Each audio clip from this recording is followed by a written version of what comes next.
health tips Adom TV Badwam na o hye no your first time am wakwa abasonko ha de simanum bia dwada de kosifia da na yedi nkomo ahwe apomuden mu nsam nti enne endpoint homeopathic clinic nso adaroma na yede bro omo ne so ya sense yen sponsor Dr. Penny Dr. Dubuatin ene ni di nkomo a na wotwi aboa ye mpa nti so what's up problem no a memfere ho na ha dwene do me mo akwaba ne na se na wotwi adesua ode yen afamu ye hwe ni treatment nso e yo low libido ade a first of all no se wo ya akola so ye panyin once ya wo ye nipa no nko ade medically no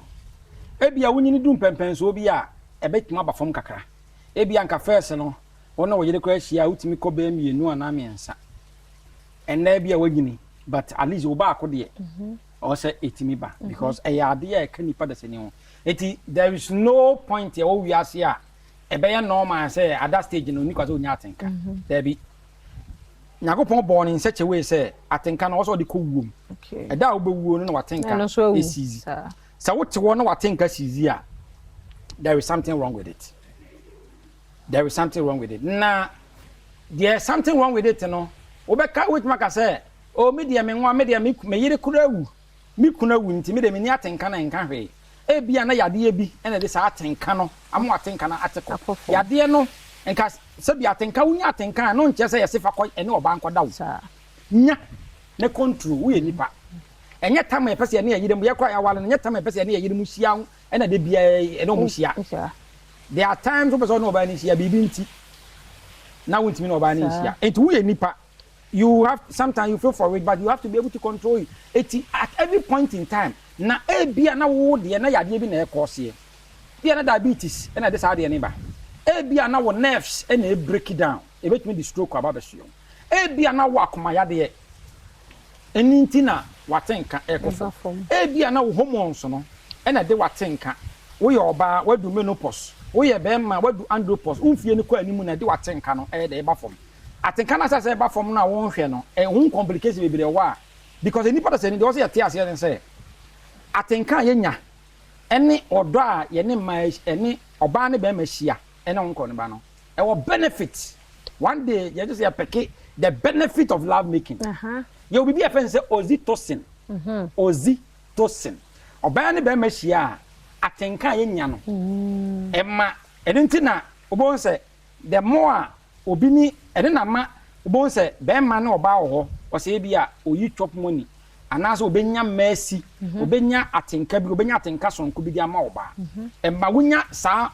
that extraordinary love bia emma wutimi show to your partner na so they say oxytocin enenti obon se during the o clamor say no odu orgasm no wanya sa atenka bi ntomo so wi a na ntokwa bi kra na wo kra no a obon se watwe aben oba na oba so watwe aben o na afi obon se akomadi na aba atokenti yewo awalefo bi wo a they use that one to even omo de siesie omo ntam enti ba bia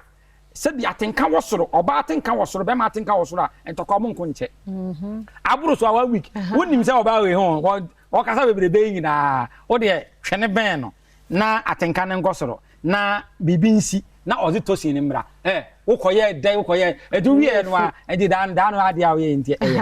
eti esiesie no bebre na mmom no atenka na ye nie ekubde me pese me de ehunu nyina no obi wa na ye medical condition bi na de sa ade ne ba na wa mfa wo se o me de anya hwe ne wonko no ba na oxytocin obi a wonya oxytocin ana obi a na atenka wo soro a otimi ede edada ne ho ewo na wale mu no wonko no ba na sa nipa no nyini che medically no obi a wasede tire bia bi mu busa me Dr. Badwam wo de bia wani msere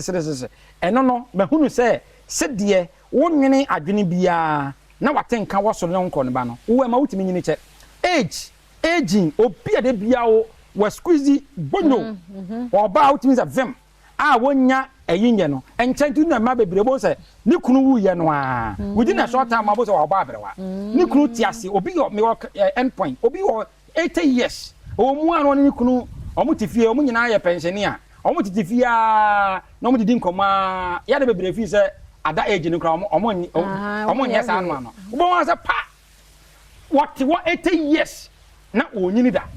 eti our benefit eti nyina ehunu se ɛyɛ ade nyame abo aka yɛn ho ɛwɔ ne benefit wɔ hɔ na mmom wodie ne wɔ fam a ɛkwan yɛfa so hwɛ ne sɛ yɛbɛtumi adiagnose yɛskane widie ne nyinaa hwɛ obi wa na ɔbaa du na wodie mu na firi ba infection bi na de saa ade ne ba nyina ɛbɛhunu ade korɔ no yɛwie a ɛbɛma waduro bibia ɛbɛyɛ okay number ne yɛ 0244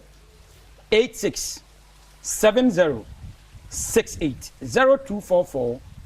86 70 68 yɛ ha obiara so no ofra a yɛbɛma ho solution yɛda se Dr. Duboaten na wɔtwi ɔboa yɛn pa me sure sɛ wo frɛ no yɛkyerɛ wadwon wɔ de yɛka yɛ ebi kora no yɛnka wo de frɛ no ɔbɛboa wo na wɔtwi ebesim sie nyina yɛte ase ne yɛ wɔn kwa a yɛbɛto so de nkɔmɔ foforɔ aba medin de afia amankwa tamaklo yɛda se